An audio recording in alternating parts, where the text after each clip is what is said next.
Good morning guys. Very good afternoon na. Share ko sa inyo ang aking first meal. Ayan. 1 cup of rice, isang slice ng, hindi ko alam kung anong isda to, basta ginataang isda yan, and isang egg. Dapat 2 egg yan, kaso kinain ko yung isang egg kaninang mga alauna ng madaling araw.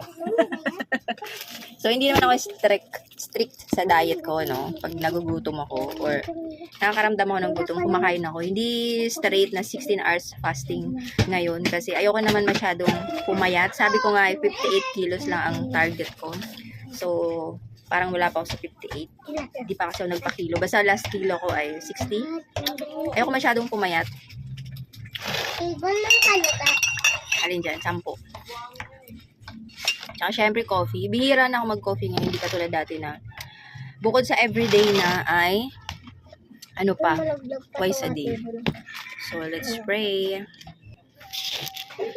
Heavy. Ay, kunin mo yung ano bayad. Dali mo dito. Let's eat. Ubus to sa akin. Sir, ano ulam nyo? Hindi ko pa alam, hindi pa alam. Okay. Pag may gulay, bigyan mo ko. Thank you so much. Thank you. Lagay mo lang dyan sa labas.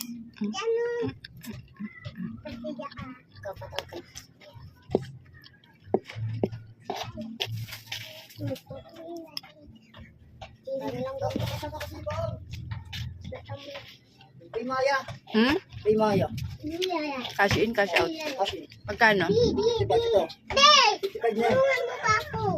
Ano yan? Kung lalagyan mo. Ayoko maganyan. Hindi naman masisip yun eh. Ayoko. QR lang. Hindi naman kayo usap kay Maya eh. Nilalagyan dyan ang password. Ha? Nilalagyan dyan ang password. Ano ka? Ano ka? Ayoko nga. Ay. Pure ba sa kay Maya? Mag-Gcash ka. Ano? Wala kasi 50 sa Gcash eh. Meron na. Bali na nga po tapos ganito.